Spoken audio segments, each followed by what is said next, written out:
The ambush on Cathara 9 went sideways in under 30 seconds. Sergeant Marcus Webb's reconnaissance unit, 8 soldiers on what should have been a routine patrol, walked straight into a kill box.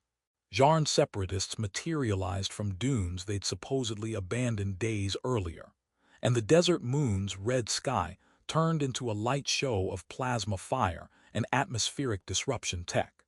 Marcus remembered Chen screaming into the comm, Rodriguez dragging someone to cover, Lieutenant Amari barking orders that got swallowed by explosions.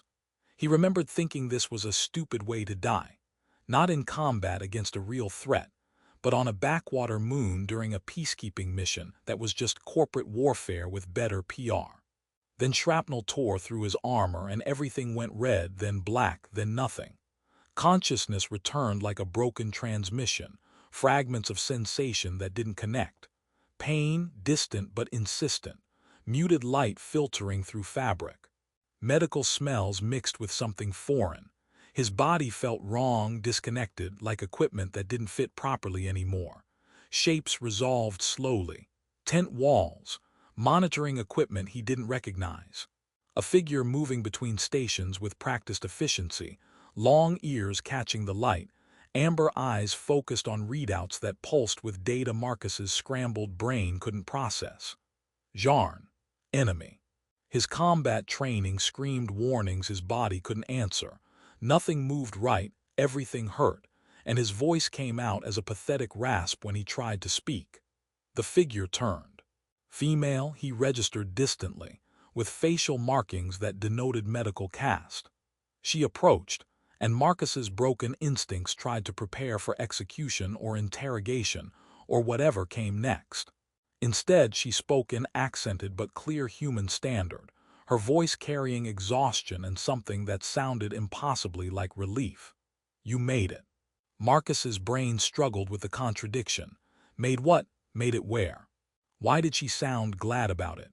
None of this made sense, and before he could force out questions, darkness pulled him back under. The second time Marcus woke, his thoughts were clearer, but the situation was just as insane. He was definitely in a Zharn medical facility, surrounded by equipment designed for their physiology, being treated by someone wearing separatist insignia. His body was wrecked. He could barely move his head, let alone fight or flee. Every breath hurt. His left leg felt numb in a way that suggested serious damage. The medic, Alara Kess, she'd introduced herself during one of his brief conscious moments, worked with clinical efficiency that reminded him of human field doctors. She checked his vitals, adjusted IV lines filled with fluids he hoped were compatible with human biology, and spoke in calm tones that didn't match the absolute insanity of the situation. "You were nearly dead when I found you," she said, not looking at him directly. "Blood loss, shock, internal injuries. I used techniques that are not standard, not legal by my people's military law. Cross-species procedures carry risks, contamination, rejection, legal consequences." Marcus managed to croak out the important question, "Why?" Alara's long ears flattened against her skull, an expression he'd never seen in combat footage or briefings. She was silent for long enough that he thought she wouldn't answer. Then, "My brother was a medic, civilian assigned to refugee camps. 6 months ago, human forces bombed a convoy. Mistaken intelligence, they said later. He died trying to save patients." Marcus's throat tightened. He remembered that incident, the official report, the quiet shame in the briefing room. "I joined the separatists because I was angry," Alara continued, her voice flat. "I believed humans were monsters. Then I watched your unit fight in the ambush. You didn't abandon your wounded. Soldiers risked death dragging injured comrades to cover, screaming names, refusing to leave anyone behind. It reminded me of my brother, of what medics are supposed to do." She finally looked at him, those amber eyes unreadable. "I found you in the sand, barely breathing, and I thought, not another one. Not another person dead for a war nobody can explain anymore. So I saved you, even though it makes me a traitor, even though we're supposed to be enemies." Marcus wanted to say something profound, something that acknowledged the massive risk she was taking. Instead, what came out was, "Your brother sounds like he was a good man." Alara's expression flickered, surprise, maybe grief. He was, better than this war deserved. She turned back to her equipment, adjusting something that made the pain in Marcus's leg spike briefly before subsiding. "Rest now. Your body needs time to heal, and I need to keep you hidden. My commanders would execute us both if they knew you were here." As consciousness faded again, Marcus thought about Chen, Rodriguez, Amari, wondered if any of them made it out.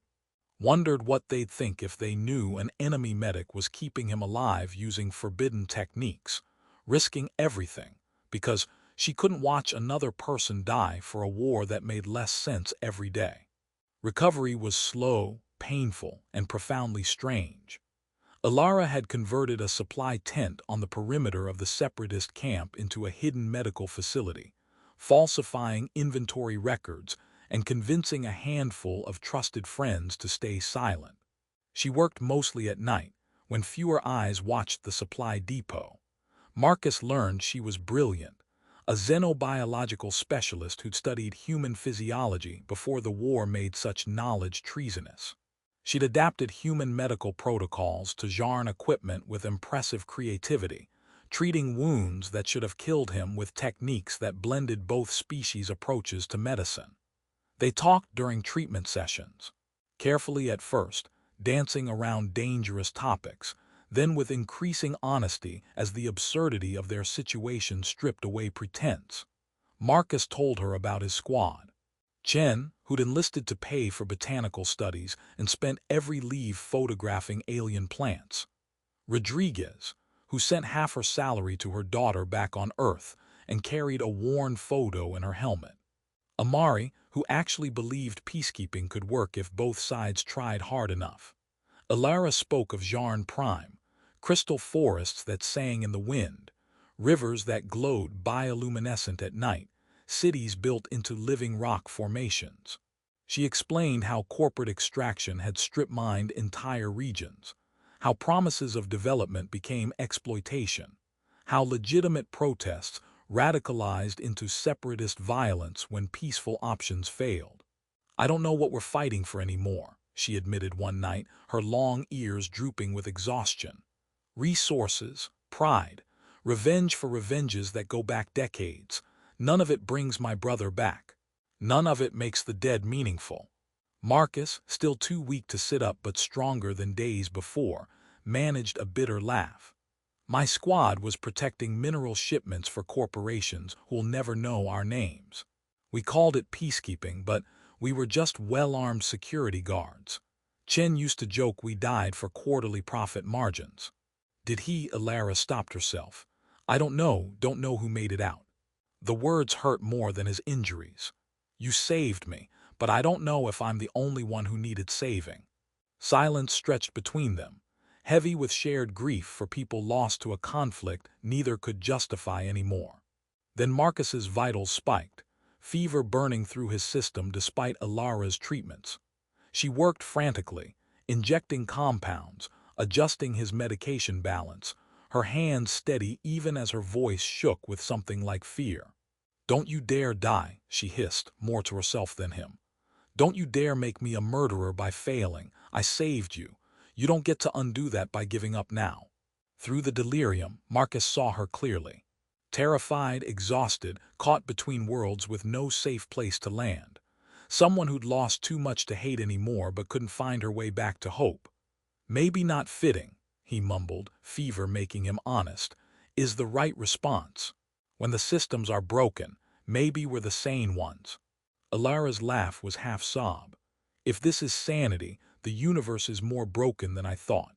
But she kept working, and Marcus kept breathing, and somehow they both made it through another night in a tent that shouldn't exist, treating wounds that should have been fatal, building something fragile between two people who were supposed to be enemies. Discovery came on day 8. A Zharn patrol officer noticed discrepancies in Alara's supply requisitions and decided to investigate personally. He found Marcus, still weak but conscious, and immediately reached for his comm unit to sound the alarm. Ilara had perhaps 90 seconds to make a choice that would define the rest of her life. She could run, abandon Marcus and disappear into the separatist networks. She could fight, try to stop the officer, probably fail, definitely die. Or she could do something that made no tactical sense whatsoever. She activated the emergency beacon on Marcus's military comm unit, the one she'd kept hidden, planning to return when he was strong enough to attempt escape. The beacon's signal screamed across every human military frequency within 100 kilometers. Rapid response protocols activated immediately. But it also brought every Zharn commander in the camp converging on the supply depot, weapons ready, demanding explanations for the human distress signal originating from their position. What followed was a standoff that would be studied in military academies for years. Human forces surrounding the camp's perimeter, Zharn soldiers forming defensive positions, and in the center, a medical tent containing a traitor medic and her illegal patient. Ilara stood at the tent's entrance, her long ears flat against her skull in a posture that screamed terror, but her voice remained steady as she did something unprecedented. She broadcast on open channels, both human and Zharn frequencies, bypassing command structures to speak directly to the soldiers pointing weapons at each other. "My name is Ilara Kess, medical specialist of the Zharn Separatist Alliance.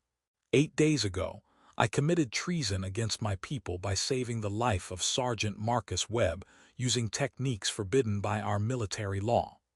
I did this because I watched human soldiers refuse to abandon their wounded during combat, and it reminded me that not everyone in this war is a monster.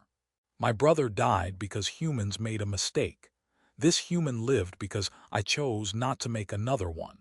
Her words, translated in real time through both forces' comm systems, carried across the desert with crystalline clarity. "If you execute us for choosing life over war, you prove the extremists right. That violence is the only language the galaxy knows. But if you stand down, if you let this moment become something other than another tragedy, maybe peace becomes possible. Not easy, not immediate, but possible." The standoff stretched for 17 agonizing minutes. Marcus, leaning heavily against the tent's support beam, watched human soldiers, his people, ready to storm the position. Watched Zharn forces, Ilara's people, prepared to defend or execute depending on orders. Then Major Sarah Okonkwo's voice cut through the tension. "All human forces stand down. Lower weapons. That's an order." Murmurs of confusion rippled through the human ranks. Okonkwo continued, her voice carrying the weight of someone who'd buried too many soldiers. "I'm not adding a medic who saved one of mine to the body count. Not today." On the Zharn side, Commander Vis, a veteran whose long ears bore scars from 3 decades of conflict, made a gesture that rippled through her forces. Weapons lowered. Not far, not trustingly, but enough. "We negotiate," Vis announced. "Proper channels, no more blood today." The resolution took weeks. Ilara faced military tribunals from both sides, Zharn authorities charging her with treason and violation of medical protocols, human oversight boards questioning whether Marcus had been compromised or coerced. But her broadcast confession had gone viral across both populations, sparking debates about the war's purpose and the cost of continued conflict. Human citizens saw a Zharn medic who'd risked everything to save an enemy. Zharn civilians, exhausted by endless war, saw proof their people could still choose mercy. Public opinion shifted in ways politicians couldn't ignore. Marcus and Ilara both faced consequences. He received medical discharge and a formal reprimand for accepting aid from hostile forces, though his commanding officers privately admitted they'd have done the same. Ilara's sentence was commuted after massive public pressure, but she was stripped of rank and barred from military service. 6 months later, the Joint Reconciliation Commission, formed from the peace talks Ilara's actions had catalyzed, hired them both. Marcus as a veteran liaison, helping soldiers transition from combat to recovery. Ilara as a medical consultant, developing cross-species treatment protocols that would have been illegal months before. They worked in the same building on Threshold Station, the neutral ground where former enemies learned to become colleagues. It wasn't romance. They were too damaged, too busy navigating their own trauma while helping others do the same. But it was partnership built on the strangest foundation. A medical tent on a desert moon where "you made it" became the most important words either had ever heard. Sometimes during late shifts when the station grew quiet, they'd find each other in the observation lounge, staring at the stars that belonged to no single species. "Do you regret it?" Marcus asked once. "Saving me?" "Everything that came after." Alara's long ears angled forward. The expression he'd learned meant contemplation. "I regret that it was necessary, that the war made mercy treasonous, that we needed a crisis to remember we're all just people trying to survive." She glanced at him, amber eyes reflecting starlight. "But I don't regret that you lived. Whatever else happened, that mattered."